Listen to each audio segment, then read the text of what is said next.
Good morning friends, कैसे हैं आप लोग। My name is Ankit Kumar. I welcome you all in our YouTube platform channel.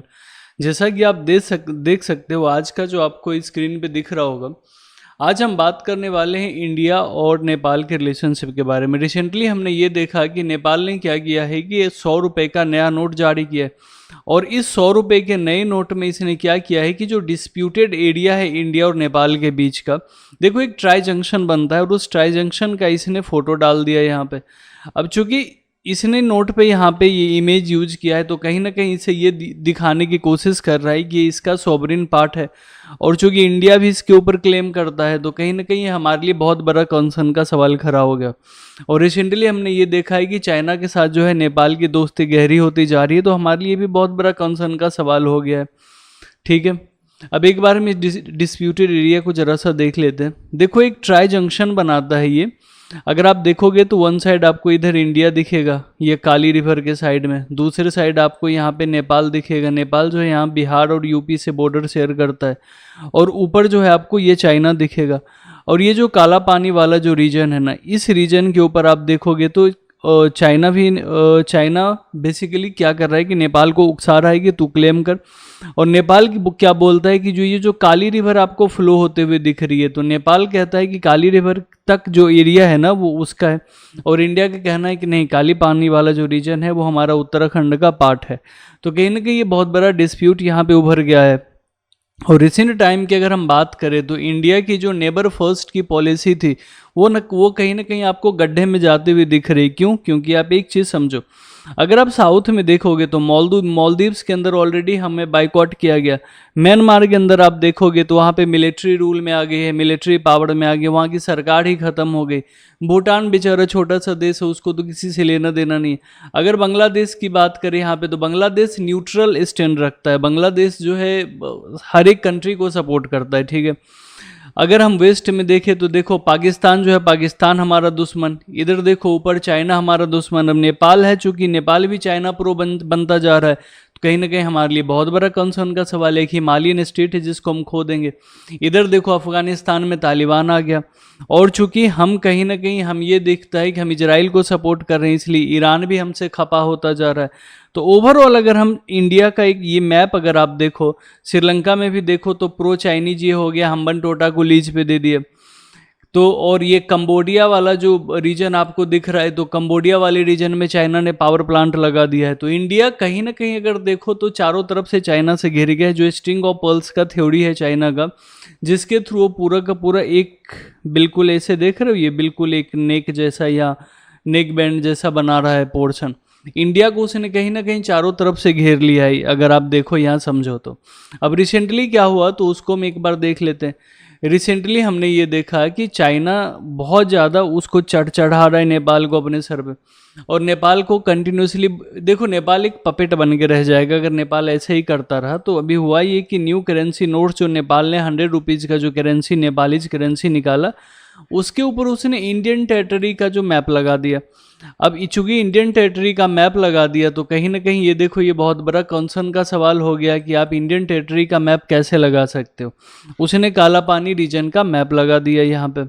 अब एक बार देख लेते हैं कि हुआ क्या। तो जयशंकर जी ने तो खैर अभी बोल दिया है कि ऐसा थोड़ी होता है, अगर आप ये बिल्कुल क्लियर है कि ये हमारा सॉवरिन पार्ट है, और आप ऐसे इसके ऊपर मैप पे चले लगा लो, उससे फ़र्क नहीं पड़ता। लेकिन आप इस पे ये नहीं दावा कर सकते कि आपका साइड है। हालांकि चूंकि चाइना के बहुत ज़्यादा क्लोज होने की वजह से नेपाल जो है अब कंटिन्यूसली इस पे दावा कर रहा है। लास्ट ईयर भी हमने देखा था कि अच्छा खासा इस पे एक डिप्लोमेटिक वॉर वहाँ पे छिड़ गया था। 2020 में देखे तो पहली बार हमने ये देखा था कि जो लिपू लेक के आसपास का जो रीजन था, और ख़ास करके जो काला पानी वाला, तो इन दोनों रीजन में उत्तराखंड और नेपाल की जो टेरिटरी है यहाँ पे डिस्प्यूट उभर गए थे, जिसमें दोनों ही क्लेम कर रहे थे और नेपाल भी पीछे हटने के लिए तैयार नहीं था। अब देखो नेपाल के साथ प्रॉब्लम क्या है कि नेपाल को ये समझ नहीं आ रहा है कि चाइना उसको पपेट बना रहा है। चाइना बस उसको यूज करने की कोशिश कर रहा है यहाँ पे। चाइना डायरेक्टली खड़ा नहीं होना चाहता इंडिया के अगेंस्ट, इसीलिए हमारी जो नेबर्स हैं जस्ट लाइक मालदीव्स को भड़काया, फिर अब नेपाल को हमारे अगेंस्ट खड़ा कर रहा है। तो कहीं ना कहीं एक बड़ा सा कंसर्न बनता जा रहा है इन फ्यूचर हमारे डिप्लोमेटिक रिलेशंस के लिए। ठीक है, अब इंडिया का क्या कहना है कि तो इंडिया ने बोला है कि काला पानी और जो पिथौरागढ़ वाला जो रीजन है जहाँ से ये रिवर ओरिजिनेट होती है, काली रिवर, ये जो है ये इंडिया का बिल्कुल पार्ट है और ये हमारी ही टेरिटरी है। और नेपाल का क्या कहना है कि नेपाल ने बोला है कि देखो जी ये जो है ना सुदूर पश्चिम प्रोविंस जो नेपाल में है उससे फ्लो करता है, तो कहीं ना कहीं नेपाल बोल रहा है कि इसके ऊपर हम क्लेम करेंगे। अब जो ये क्लेम की बात आती है, तो अगर आप क्लेम के बारे में जानोगे तो आपको पता होना चाहिए कि 1814 में हमने देखा था एंग्लो नेपाल वॉर, और इस वॉर के बाद हमने देखा था कि ट्रीटी ऑफ सगोली साइन हुआ था, ठीक है। अब उस ट्रीटी ऑफ सगोली के अंदर क्या हुआ था कि ये वाला जो एरिया है आप देख रहे हो ना, ये पूरा का पूरा एरिया क्या किया गया था कि नेपाल को कहीं ना कहीं ब्रिटिश फोर्स चूंकि यहाँ पे थी तो उसने क्या किया था कि नेपाल को ये चीज़ गिफ्ट कर दी थी, एज ए गिफ्ट कर दिया था, ठीक है। अब इसी की वजह से नेपाल बोलता है कि जब ट्रीटी ऑफ सगोली में ये रीजन हमें दिया गया तो फिर आप इसके ऊपर जो है एलिगेशंस नहीं लगा सकते, आप ये नहीं बोल सकते कि इंडिया की टेरिटरी है, ठीक है। जैसा कि आपने देखा भी under the treaty of Sagauli East India Company Nepal the Kali river was marked as Nepal western boundary with India. यही देखो सबसे बड़ा कंसर्न हो जाता है।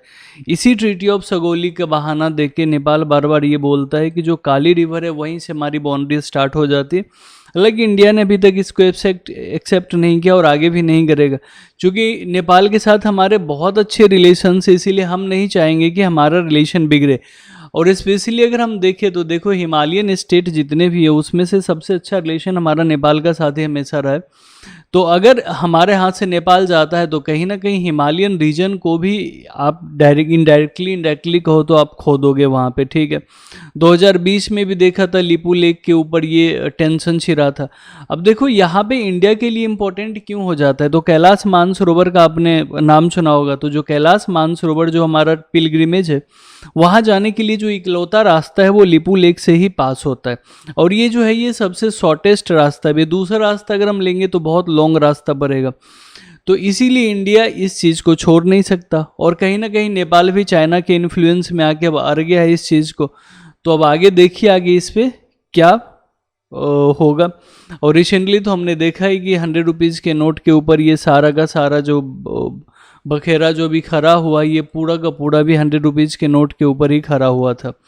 तो अगर हम देखें तो वे फॉरवर्ड क्या हो सकता है, देखो दोनों कंट्री जो है दोनों कंट्री के एक कल्चरल डाइवर्सिटी रही है, दोनों कंट्री जो है एक दूसरे को कल्चरली प्रमोट करते हैं, हिस्टोरिकल सपोर्ट करते हैं एक दूसरे को। तो कहीं ना कहीं ये एक बहुत बड़ा कंसर्न हो जाएगा अगर इंडिया और नेपाल एक दूसरे के अगेंस्ट खड़े हो जाएंगे। तो हमें करना क्या है कि दोनों को एक साथ मिल के बैठ के इस चीज़ को रिजॉल्व कर लेना चाहिए। देखो डिप्लोमेटिक बातचीत से बहुत सारी चीज़ों का सॉल्यूशन निकल सकता है। और हम अगर बात करें तो एक चीज़ समझो, कल्चरल हम इतने ज़्यादा नेपाल से टाई अप हैं कि नेपाली लैंग्वेज तक को हम इंडिया के शेड्यूल्ड लैंग्वेज के अंदर हमने जगह दी है। और कहीं ना कहीं बात करें तो इंडिया के अंदर भी कम से कम 50 से 60 लाख लोग ऐसे हैं जो कि नेपाली लैंग्वेज बोलते हैं। और नेपाल की अगर इकोनॉमी की बात करें ना तो नेपाल की इकोनॉमी में बहुत बड़ा कंट्रीब्यूशन इंडिया का। इवन अगर आप देखोगे तो मेजोरिटी ऑफ जो नेपाली पीपल्स है वो इंडिया के अंदर ही अपना आगे गुजर बसर भी करते हैं। तो नेपाल को भी इस चीज़ के बारे में सोचना चाहिए और हमें भी जो अपने नेबर्स फर्स्ट पॉलिसी है उसके ऊपर हमें भी ध्यान देना चाहिए कि चाइना जैसी कोई भी कंट्री आगे अपना मोनोपोली ना यहाँ पे कर सके, हमें घेर ना सके। क्योंकि जैसा कि मैंने आपको पहले भी एक्सप्लेन किया यहाँ पे कि देखो म्यांमार भी हमारे हाथ से निकल चुका है, कंबोडिया के पास देखो तो चाइना ने पावर प्लांट बना दिया, मालदीव्स में भी प्रॉब्लम्स क्रिएट हुई, श्रीलंका को भी चाइना ने हैक कर लिया, ईरान हमारा साथ नहीं दे रहा है क्योंकि हम इजराइल के को सपोर्ट कर रहे हैं। तो कहीं ना कहीं देखो हम चारों तरफ से घिरे हुए हैं यहाँ पे। हमारे अगर हम फ्रेंडली नेबर्स की बात करें तो एक बहुत ही छोटा सा कंट्री यहाँ पे आपको भूटान दिखेगा, इसके अलावा आपको एक भी यहाँ पे फ्रेंडली नेशंस आपको नहीं दिखेंगे इंडिया के आसपास।